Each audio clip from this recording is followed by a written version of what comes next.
What if every single productivity hack, self-help book, or, I don't know, intense morning routine you ever tried actually failed?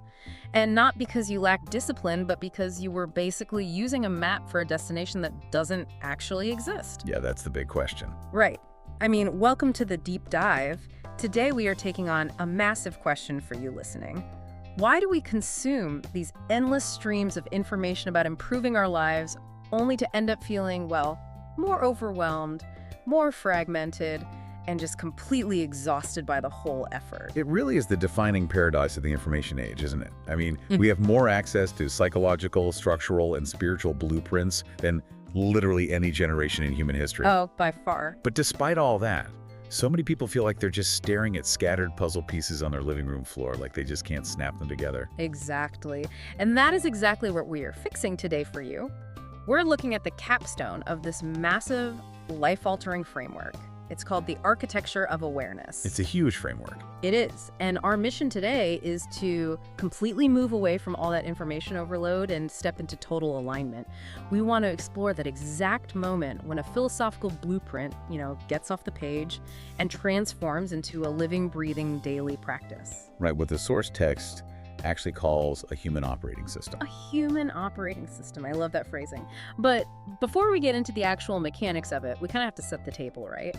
What is the fundamental premise of this framework? Because honestly, it takes some pretty big swings. It does. It takes huge swings. And it's crucial to understand the ground rules the text establishes before we even take our first step. Right.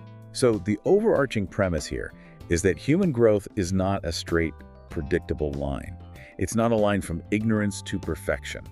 And to explain that, the framework does something really fascinating. Which is? Well, it blends established scientific knowledge. So, systems engineering, biology, psychology, with some highly speculative philosophical and spiritual models. Okay, yeah. It talks about things like universal information or an awareness plane. See, that immediately triggers my skepticism alarm, I'll be honest. Whenever a text starts blending hard science with, spiritual planes, I always worry we're veering into dogmatic territory. And that's exactly why the text caveat there is so important.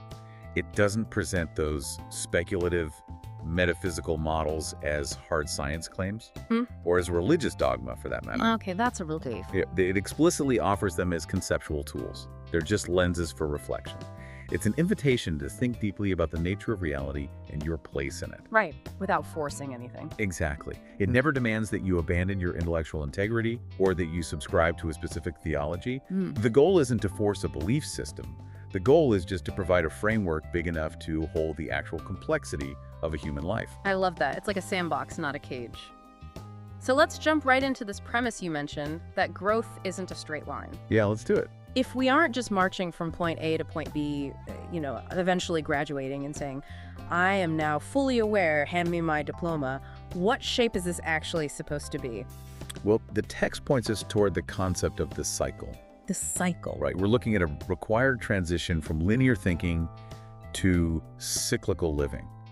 And to make this point, the source text draws heavily on cosmology, ecology, and biology. Okay, so looking at nature. Exactly. Think about the most resilient, enduring systems in the universe. None of them are static, and absolutely none of them are linear. Right, because a straight line eventually just ends, it terminates. Precisely. Resilient systems repeat the season cycle. The water cycle, it evaporates, it rains down, and it evaporates all over again. Right. Even our cellular structure is constantly dying and renewing. Stars are born, they evolve, they expend their energy, they collapse. And then they give rise to the raw material for new stars. Exactly. Civilizations rise, consolidate knowledge, decline, and renew. Even on the most micro, immediate level of human existence, right? Every single breath is an inhale and an exhale. It's a continuous loop. So the argument here is that if the entire universe, from a dying star all the way down to my lungs, operates on the cyclical model of renewal, it's just incredibly arrogant and foolish to think our consciousness would be a straight line. Yes, exactly. Why would human awareness be the one single exception to the rule of the universe? It just doesn't make sense. Awareness isn't a destination. It's a loop. It's a continuous loop of perception, understanding, transformation, contribution, and renewal. The text introduces this concept that we really need to deeply unpack. It calls it the master awareness loop. Okay, the master awareness loop. Yeah. And adopting this loop It fundamentally changes how you experience your daily life.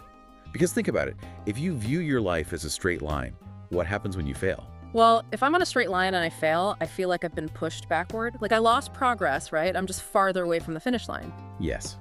But if you view your life as a cycle, a failure or a setback isn't a retreat. It's not a step backward. It's simply the beginning of a new phase of learning. Oh, that's a huge shift in perspective. It's winter, right. It's just the necessary shedding of dead leaves before the next spring. Okay, I want to get very granular with this master awareness loop because the text provides a very specific rhythm here, a sequence of steps that we cycle through. It does, yes. It goes observe, experience, reflect, understand, integrate, transform, act, serve, teach, renew, and then back to observe. But I don't want to just rattle these off for you listening. No, we need to break them down. Exactly. Let's actually walk through the mechanics of how this happens to a person. It starts with observation. Why is that the undeniable first step? Well, basically, because you cannot change what you refuse to notice. Observation is just the gathering of raw data. Just the facts. Right. It's about perceiving yourself, others, and your environment with absolute honesty and curiosity.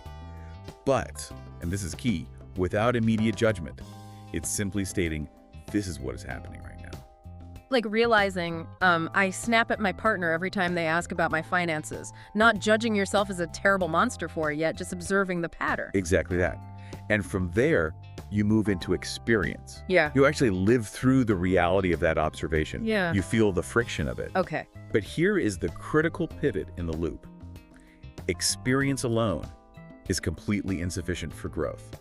You know, I see this all the time in the professional world. We all know people who claim to have 20 years of experience in their field, right? Oh, absolutely. But when you look closely, they don't actually have 20 years of experience. They have 1 year of experience repeated 20 times. That is a brilliant way to put it. Yeah. And it highlights exactly what happens when the loop breaks down. That person got stuck between experience and the next crucial step, which is reflection. Reflection is where the loop demands you stop moving and ask, what just happened? Why did I snap at my partner? What is the underlying fear there? Which naturally, gives birth to the next stage, which is understanding. You extract the actual lesson. You realize, oh, I snap because I have deep insecurity about my earning potential. Yes, exactly. But understanding is still just intellectual. It exists only in your head. So to make it real, the loop pushes you to integrate it. Integrate, what does that look like? You have to fit this new truth into your worldview and your identity.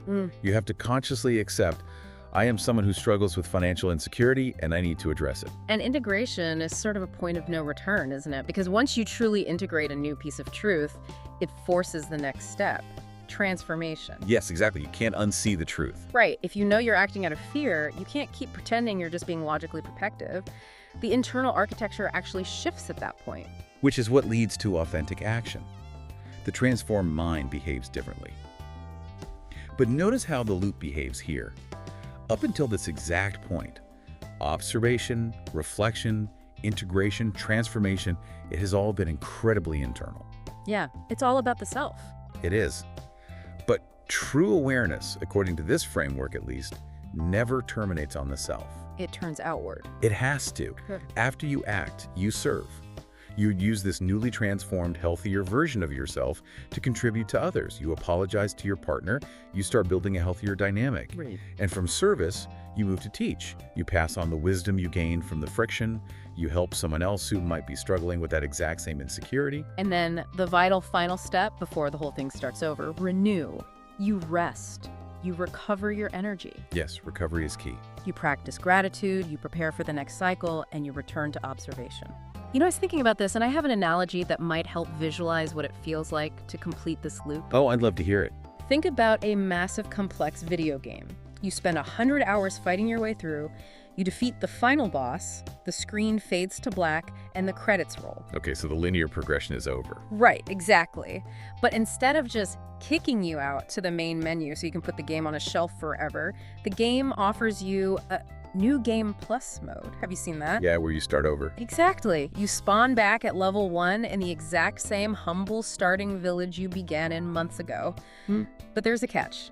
You retain all your upgraded skills, your maxed out health bar, all the wisdom of the game's mechanics and your advanced gear. Ah, I see. You are playing the exact same levels, fighting the exact same early enemies, but you are interacting with that environment as a completely different, vastly more capable player. That is a phenomenal analogy. It captures the feeling of familiarity combined with evolution perfectly. You are revisiting the familiar terrain of your life, but with expanded capacity. Yeah. However, I think we need to address the natural, maybe slightly cynical objection that you listening might have to this cyclical model right now. I'll voice the cynical objection because honestly, I felt it while reading the source material. Go for it. Doesn't going in circles eventually just feel like we aren't actually making progress? Like if I'm just looping through observation, reflection, action, and renewal over and over, how do I avoid the sensation that I am just a hamster on a very philosophical wheel? I don't want to just run in place. It's a completely valid fear. If the cycle is flat, it is a trap. But the text anticipates this by introducing a visualization called the infinite pyramid. The infinite pyramid. Right. It argues that this loop is not a flat circle drawn on a piece of paper. It is an upward spiral.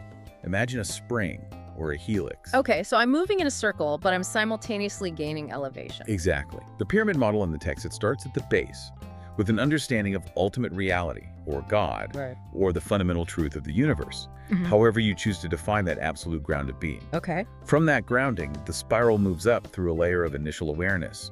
And as you loop, that awareness solidifies into wisdom.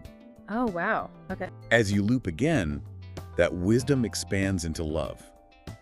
Love translates into contribution. Contribution builds a legacy. Legacy impacts future generations. And ultimately, that highest level of human legacy leads to a renewed awareness that connects right back to the ultimate reality you started with. So every time I complete the loop, every time I go through a period of reflection and action and renewal, I am further up the spiral. Precisely. I might be facing the exact same trigger in my marriage or the exact same stress at work, but I am facing it from a higher elevation of wisdom. I am never in the exact same place twice, even if the scenery looks similar. You're building an ever-expanding capacity. And to drive this upward spiral, the text introduces the first of its core mechanisms, which it refers to as an engine for awareness. An engine. Yes, it's a 12-stage progression that takes this lofty philosophy and grounds it in how you actually live a human life on a daily basis. I really want to dig into these 12 stages because I feel like this is where the rubber meets the road for you listening. How do you actually orchestrate this upward spiral? What are the gears? Let's look at the progression. So, stage 1 is awaken. And this isn't some mystical trance, right? It is the blunt, foundational recognition of your relationship with reality. Just opening your eyes. Exactly. It's the moment you realize that the way you are currently living isn't the only way to live, and that deliberate, continual growth is actually possible. You can't start a journey if you are asleep at the wheel. It's the red pill moment. You wake up. Which leads to stage 2. Observe. We touch on this. Gathering the raw data of your life without flinching. Right.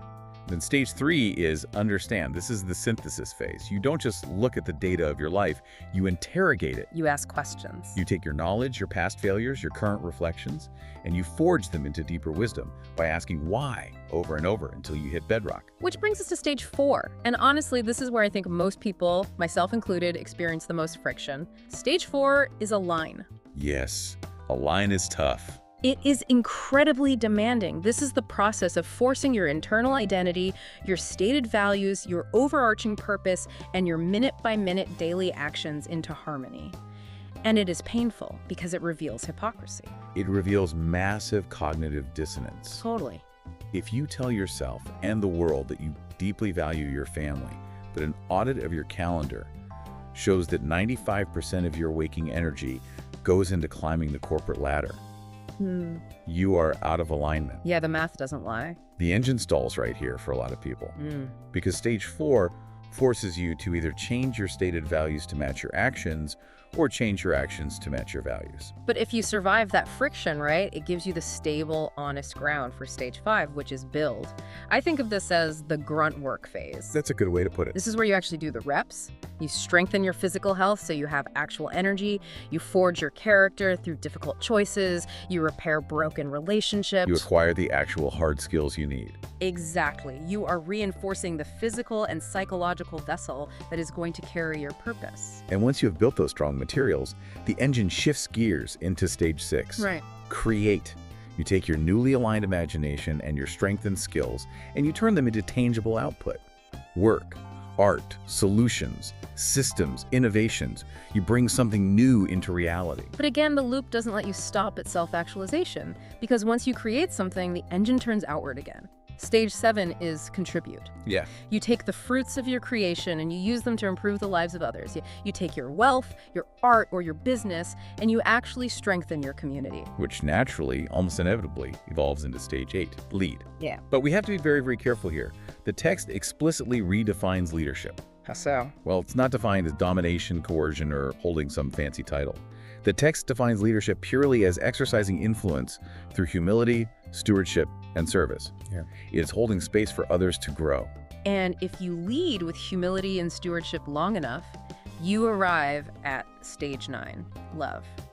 And I want to pause here because the way the source material describes this is just breathtaking. It really is. It doesn't describe love as a fleeting romantic feeling. It says love is allowing compassion, justice, forgiveness, and generosity to become the defining default expressions of your awareness.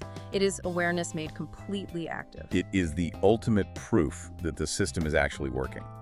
And if you operate out of that kind of active love consistently, you reach stage 10. Legacy. Legacy, right? You begin building things, whether that's raising resilient children, building ethical institutions, or shaping a culture that will continue to flourish and provide shade long after you're gone. Which flows perfectly into stage 11, pass forward. This is the active, intentional preparation of the next generation to inherit what you've built. It's so vital. And it stresses that you aren't just handing them money or resources, right? You are handing them the wisdom to use those resources without destroying themselves. You are passing forward character and hope. And finally, stage 12, completing the loop entirely. Renew. You stop. You return to reflection. You practice deep gratitude. Yeah. You realign with reality.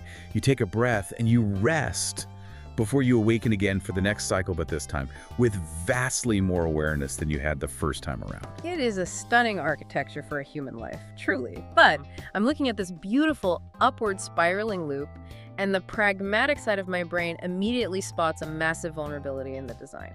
Okay, what is the vulnerability? If a system is just spinning, even if it's spinning upward, Yeah.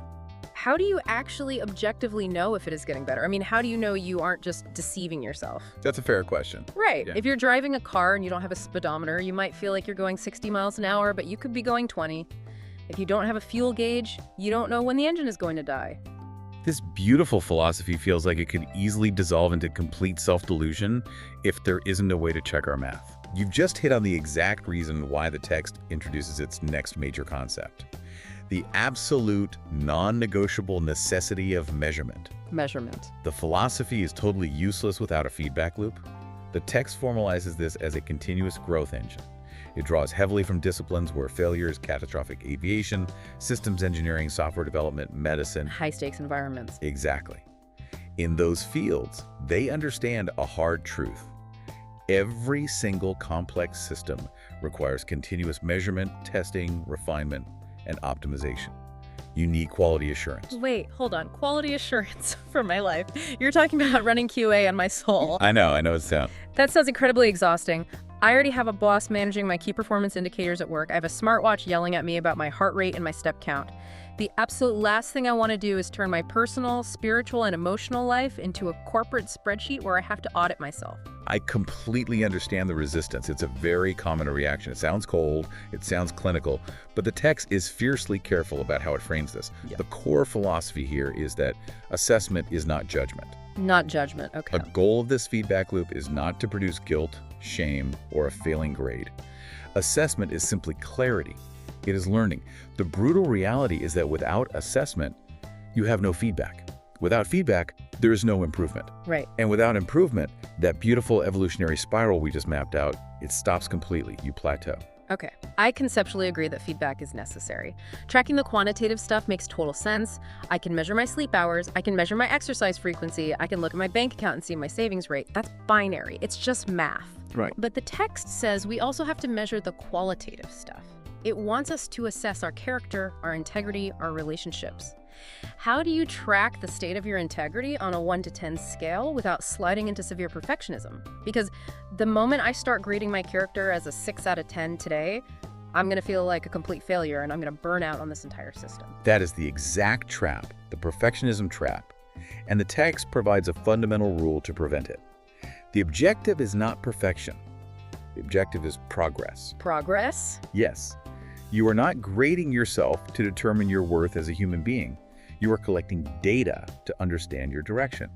And to prevent this from becoming a sterile, anxiety-inducing spreadsheet, the text introduces 4 specific levels of review. Okay. And they're designed to be reflective and inquisitive rather than strictly numerical and punitive. Let's walk through these 4 levels because I need to understand what this actually looks like in practice. It outlines a daily, weekly, monthly, and annual review. Let's start with the daily. What am I actually doing at the end of a Tuesday? So the daily review is deliberately lightweight. It is not a grueling 2-hour audit. It's designed to take perhaps 5 or 10 minutes. Oh, that's nothing. Right. It just asks grounding questions. What went well today? What challenged me? Did I act out of fear or out of purpose? What am I grateful for? And what is one small thing I will improve tomorrow? It's a micro-course correction. It just ensures that today's minor mistakes don't become tomorrow's habits. Okay, that's manageable. That feels like a gentle evening journal, not a corporate audit. But doing that every single day feels like it might lead to missing the forest for the trees. How so? Well, if I'm only looking 24 hours ahead, I could be walking in completely the wrong direction over the long haul. That is the precise vulnerability of only having a daily feedback loop. It's way too granular. You need a wider lens, which is where the weekly review comes in. The weekly review. Yes. Once a week, you zoom out. You look at your larger habits, your broader goals, your health trends, the state of your relationships. You ask slightly bigger questions. What expanded my awareness this week? Who did I serve? Did I honor my stated priorities? And then you actively adjust your calendar and your energy for the coming week based on those answers. Think about navigating a ship across the ocean. The daily review is just glancing at the compass to make sure the wind hasn't blown you off course today. But the weekly review is pulling out the actual map and checking the weather systems ahead. Exactly. That's a perfect analogy. And the monthly review takes an even broader view. This is where you evaluate long-term projects, your financial trajectory, your learning goals, your leadership impact. You are looking for macro patterns that are totally invisible on a daily basis. Like what kind of patterns? Well, if you had one bad night of sleep on a Tuesday, the daily review catches it. But if you've had 4 bad weeks of sleep and your patience with your children has plummeted for 30 straight days, the monthly review highlights that undeniable trend so you can actually intervene. That makes a ton of sense. And finally, the annual review, which, looking at the text, isn't really about metrics at all. It's a deep philosophical dive. It is. Once a year, you pull back from the operational details entirely. You reflect upon your core identity, your overarching vision, your deepest purpose, and the legacy you are building. Wow, stepping way back. You look at the entire narrative arc of the past year, and you consciously, intentionally design the architecture for the next one. It is a massive course correction. And the text points out something vital here. Changing direction during an annual review isn't a sign of failure. It is the ultimate proof of wisdom. Okay, so we have the rhythm of the reviews, but what exactly are we reviewing? To make sure we don't just focus on our careers and completely ignore our health, or focus on our health and ignore our minds, the text provides a checklist. Yes, the 10 dimensions. It calls them the 10 dimensions of continuous improvement. And I really want to dive into these because the guiding questions the text assigns to each dimension, they completely shift the paradigm of what we consider success. They absolutely do. Let's explore them. Dimension 1 is self-awareness. But the guiding question isn't, am I happier today? The question is, am I becoming more honest about who I really am? Wow. Am I becoming more honest? That is a terrifying metric because you can be wildly successful financially, but be completely lying to yourself about your motivations. Exactly. It cuts right to the core. Yeah. Dimension 2 is learning. And the question is, what new knowledge has actively changed how I think? Notice the distinction there. It's not about trivia. No, it's not about accumulating trivia or reading 50 books a year just so you can brag about it online. It's asking if your actual thought process has been altered by what you've consumed. Dimension 3 is adaptability. Am I responding wisely to change or am I resisting it? And Dimension 4 is discipline. Are my daily habits actually moving me toward my stated goals or are they just comforting routines? That's a hard one to face. Dimension 5 is relationships, and this one might be the most profound pivot in the entire list. Oh, I agree. The guiding question isn't, do my friends make me happy? Or is my spouse meeting my needs? The question is, Are the people around me experiencing greater trust, care, and safety because of my presence? It forces you to measure the quality of your relationships by how the other person is experiencing you. That is a staggering mirror to look into during a weekly review. How is my spouse experiencing me this week? That cuts through so much ego. Moving on, dimension 6 is performance. Am I improving the actual quality and impact of my work? Dimension 7 is stewardship. Am I using my finite time, my energy, and my resources wisely, or am I squandering them? Dimension 8 is resilience. The question is, how have recent challenges or failures actually strengthened me? This beautifully reframes adversity. A failure is no longer a deduction in your score. It's a strength-building exercise that increases your resilience metric. Dimension 9 is innovation. What have I actively improved this month, rather than simply maintained? And finally, Dimension 10, bringing us right back to the cyclical theme of the entire framework, is renewal. How am I actively preparing and resting myself for the next stage of growth? Those 10 dimensions ensure that your growth is truly holistic. Yeah. You aren't just building a massive career while your physical health and your marriage just fall apart in the background. Okay, I am entirely sold on the philosophy, and I love the questions, but practically speaking, if I am you, listening right now, my cognitive load is completely maxing out. Oh, absolutely. I am generating daily data, weekly trends, monthly patterns, and annual philosophies across 10 different dimensions of my life, while trying to move through a 12-stage awareness loop. It feels like a recipe for a nervous breakdown. It does.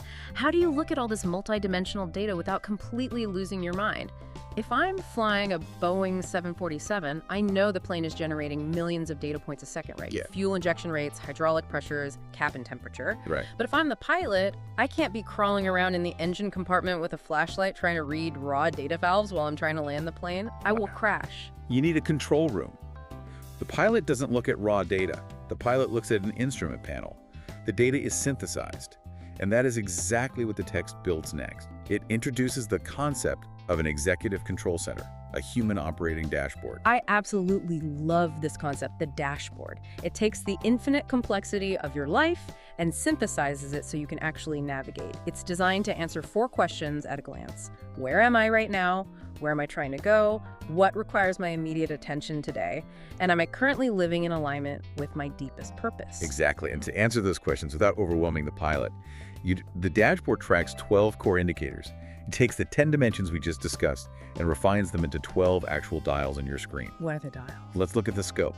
We have spiritual alignment, awareness, identity, health, emotional well-being, relationships, purpose, productivity, learning, creativity, contribution, and legacy. Every major facet of human existence is represented on this one executive view. And the way you visualize the status of these dials is so intuitive. It doesn't use complex numbering systems. It uses a color-coded status level system, like traffic lights. 4 colors. Let's break down the colors. So green means flourishing. That dial is healthy, it is growing, it is deeply aligned. You don't need to fix it, you just need to maintain it. Yellow means attention needed. There's a slight friction, just a minor adjustment or a brief conversation is required to get it back to green. Orange means at risk. You are losing alignment. You are starting to experience real negative symptoms, and you need to dedicate immediate focus here before something breaks. And red means critical. This is a system failure. It requires immediate radical action and intentional recovery, dropping other priorities if necessary to save this area of your life. By using this visual dashboard, you transform abstract, overwhelming feelings of anxiety into highly specific, manageable, localized data points. This reminds me so much of the check engine light, or the low fuel light on a car. Think about it. You're driving down the highway, music is playing, everything is great. Suddenly, the low fuel light comes on your dashboard. What is your reaction? My reaction is incredibly mundane. I don't panic. I don't pull the car over to the shoulder, grip the steering wheel, start crying and scream, I am a terrible driver. My car is a fundamental failure. I am a horrible human being. Right. No, I just look at the light and say, oh, okay. I have about 30 miles left. I need to take the next exit, spend 5 minutes putting gas in the tank, and then I can get right back on the highway. Precisely. The light is just information. It is not an indictment of your worth. In the exact same way, if I sit down for my weekly review and I look at my dashboard and my relationship indicator has gone orange, that is not a signal that I am a fundamental failure as a human being or a toxic partner who is doomed to be alone. Not at all. It is just a dashboard indicator telling me, hey, your connection tank is low, you need to pull over, schedule a date night, put your phone away. and have a real conversation with your spouse. It completely removes the shame from the struggle. That removal of shame is the secret weapon of the dashboard. Shame paralyzes, data mobilizes. But the dashboard isn't just reactive, telling you what is wrong. It also functions proactively. It includes a navigation tool the text calls the purpose compass, which I find deeply fascinating. It acts as a real-time filter for your daily decisions. Let's run a hypothetical scenario through this purpose compass because it's a sequence of 4 specific questions that every major decision must pass through. Let's do it. Let's say I'm offered a massive promotion at work. The salary increase is life-changing. It will put my productivity and wealth dials deep into the green. But it requires me to travel 60% of the year, meaning I will rarely see my kids. And it involves working for a client whose ethics I fundamentally disagree with. How do I use the compass? You run the opportunity through the 4 filters. Filter 1. Is this decision aligned with ultimate reality or God or my highest spiritual truth? Well, working for an unethical client probably violates my highest spiritual truth, so that's a point of friction. Filter 2. Does it support my overarching purpose? If your defined purpose is to raise a healthy, present family, traveling 60% of the year violently opposes that purpose. Filter 3. Does this decision strengthen my character? Taking money to look the other way ethically definitely degrades my character rather than strengthening it. And filter 4. Does it truly benefit others? It benefits your bank account, but it harms your family and potentially the public if the client is unethical. And the text has an uncompromising, brutal rule here. If the answer to any of those 4 questions is no, you reconsider the decision no matter how much money is on the table. It is a ruthless tool for cutting through the noise of daily distractions and temptations. But doing that, walking away from that promotion, reveals a much deeper philosophical paradigm shift that this entire dashboard requires. What's the shift? Well, we are deeply conditioned by modern society to measure the value of our lives by how much we get done. We want a high productivity score. We want to be machines of efficiency. But the text explicitly pivots away from that. The dashboard does not measure a productivity score. It measures an alignment score. Yes. This was the massive aha moment for me when reading the source material. We are measuring alignment, not output. The ultimate goal of the human operating system isn't doing the most things. It is doing the right things. Let's look at the contrast. A highly productive day where you checked 50 tasks off your to-do list, made a lot of money, but ignored your health, snapped at your kids, and violated your core values. Society calls that a successful day. Definitely. But this framework calls that a failing day. Your alignment score is in the red. Conversely, a day where you only accomplished 3 things, but those 3 things were deeply aligned with your character, nurtured a relationship, and served someone else in need. Society might call that an unproductive, lazy day. But this framework calls it a triumphant day. Maximum alignment over maximum output. It requires a complete rewiring of the dopamine pathways that modern culture has installed in our brains. You have to learn to define success by your integrity, not your velocity. Okay, so we have this incredible shame-free dashboard. We have a compass to filter our decisions. We have 12 dials we're monitoring. We're tracking our alignment score. But here is the existential question. I'm ready. All these dashboards and compasses and dials are, by definition, navigation tools. And a navigation tool is completely useless if you don't know your destination. You can have the most advanced, expensive GPS system in the world mounted on your dashboard. But if you refuse to type an address into the destination field, you aren't going anywhere. Where is the system actually taking you? What kind of human being emerges at the end of this process? That brings us to the emotional climax of the entire framework, the destination. The text introduces its ultimate mechanism, the engine of human flourishing. Human flourish. Yes, and it makes a bold claim. The ultimate goal of all these systems, all this measurement, the tracking, the awareness, is not to become the richest, the smartest, the most famous, or even the most hyper-productive version of yourself. The sole destination is becoming the most authentic version of yourself. I really want to spend some time chewing on this because the phrase living your best version has been completely hijacked. Oh, absolutely. It's a buzzword. It's everywhere on social media right now. It's a hashtag, it's a brand. And currently, in modern culture, living your best version usually means adopting an extreme hustle mentality. It means waking up at 4 a.m., plunging into a freezing ice bath while listening to a business podcast at 2x speed, drinking some optimized synthetic algae smoothie and ruthlessly out-hustling everyone else in your industry. It sounds exhausting just hearing it. It is highly competitive, exhausting, and performative. How is this framework's definition of your best version different from standard internet hustle culture? Well, the text completely dismantles that modern hustle culture. It views it as a profound distraction. The framework explicitly rejects the unrealistic, neurotic pursuit of flawlessness and optimization. Okay, so no ice baths required. No ice baths required. And more importantly, it rejects the idea that your best version is a carbon copy of someone else's curated highlight reel. The text states something so simple but profound. Comparison creates distraction, but authenticity creates peace. Comparison creates distraction. That is so true, because if you're optimizing your life just to beat the guy next to you or to look better than your peers on Instagram, you're running your life on the wrong engine entirely. You're running on ego, not alignment. Exactly. Yeah. So if we strip away the competition and the ice baths, how does the text actually define excellence? It defines it as consistently giving your best effort with integrity and wisdom while recognizing that perfection is neither possible nor required. Wow. The destination isn't winning. The destination is human flourishing. And it defines flourishing as the ongoing, harmonious integration of your faith, your identity, your purpose, your character, and your health. It's the word integration that really strikes me there.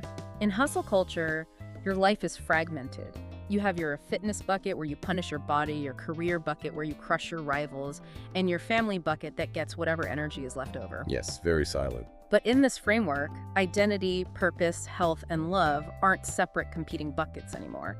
They merge into one integrated whole human being. And there's a fascinating nuance the text points out regarding joy.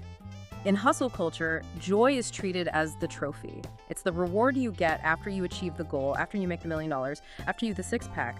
But this framework flips that completely. Yes, it does. The text argues that joy cannot be pursued directly. If you chase joy, it eludes you. Joy is merely a byproduct of faithful, aligned living. A byproduct. Right. You don't aim for joy. You aim for alignment. You aim for integrity.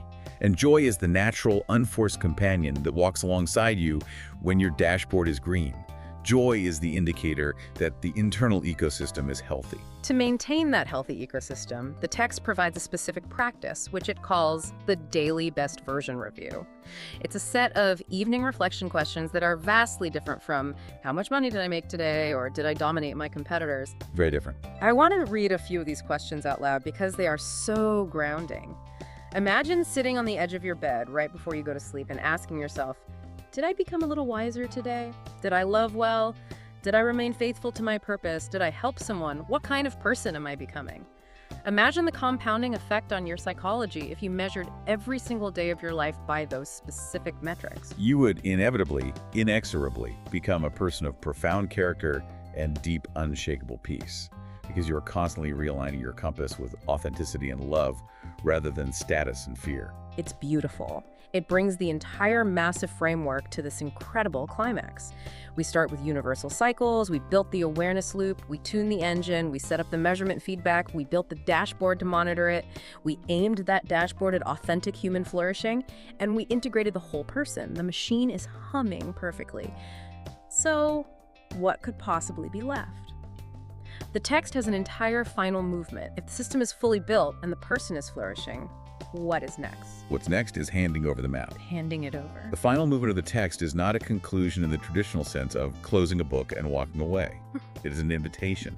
The author makes a profound pivot here, breaking the fourth wall in a way. How so? The text explicitly states that this architecture of awareness was never meant to be a theoretical book that sits on a mahogany shelf to make you feel intellectually superior for having read it.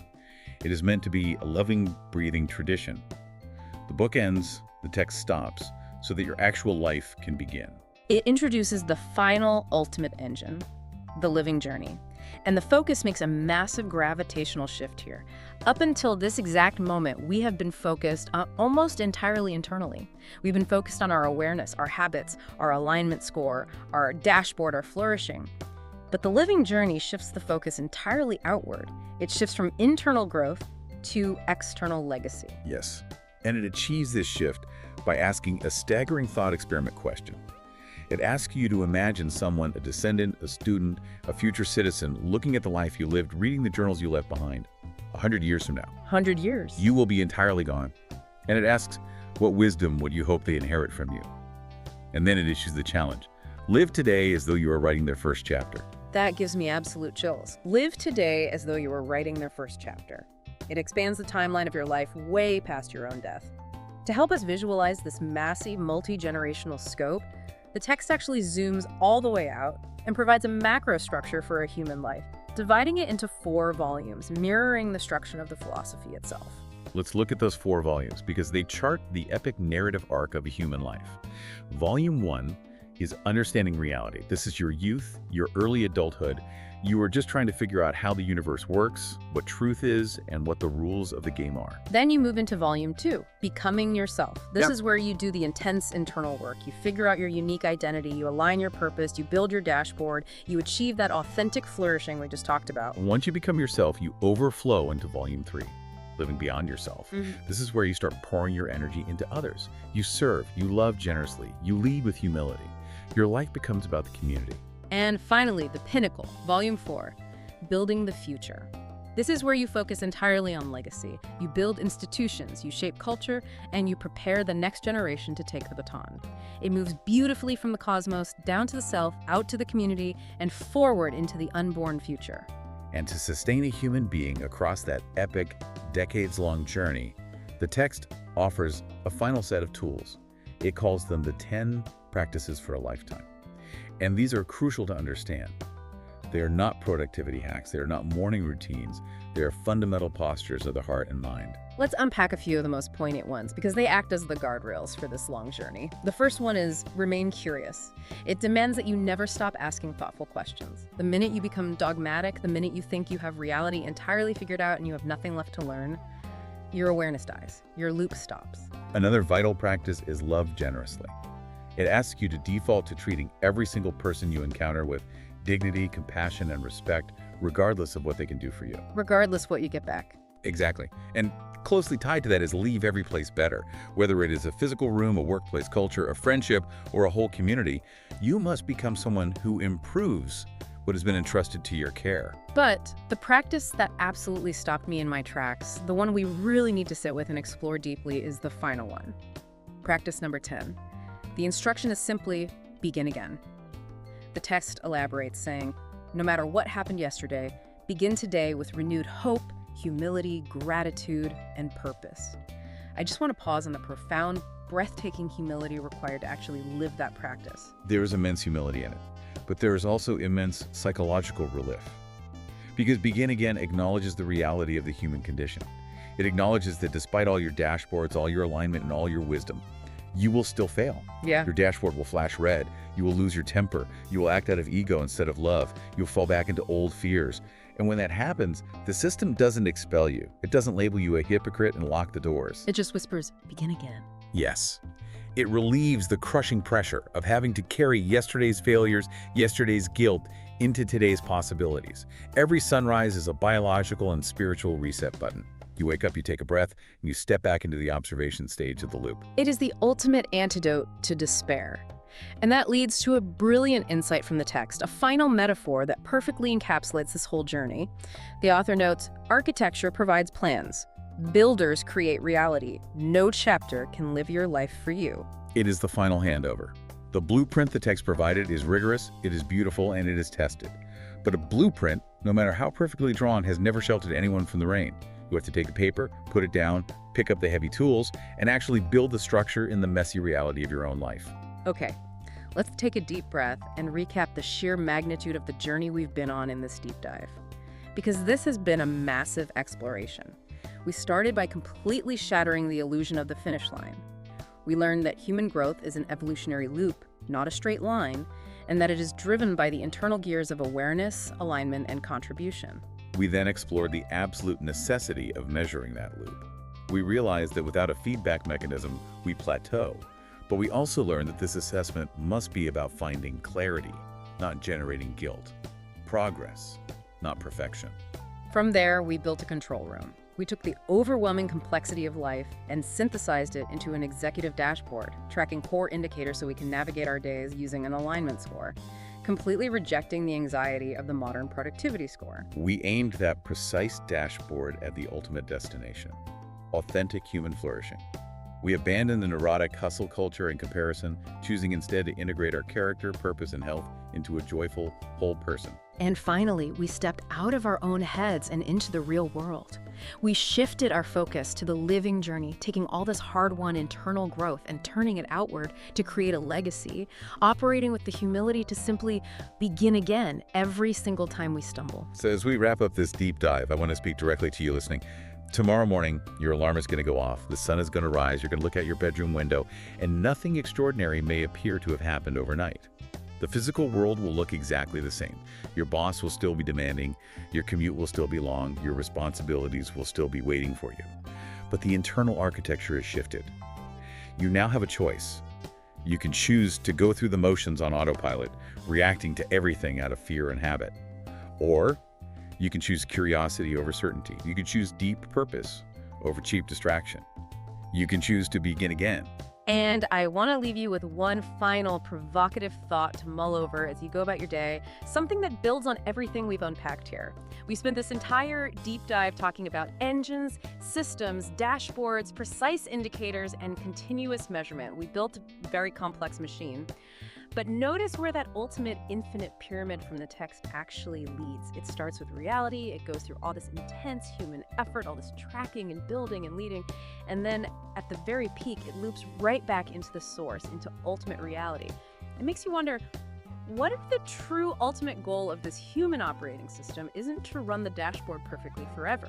What if, as you gain maximum awareness through decades of practice, you eventually internalize the dashboard so completely the alignment becomes so deeply embedded in your bones that you don't even need to look at the dials anymore? What if the highest level of this entire architecture isn't about perfectly measuring and controlling your life, but finally knowing yourself well enough to completely let go of the controls, trust the ecosystem, and surrender to the journey? That is the exact moment the house stops being a blueprint and truly starts breathing on its own. Exactly. Thank you so much for joining us on this deep dive. Take that blueprint, pick up your tools, and start your first news cycle tomorrow morning. We'll see you next time.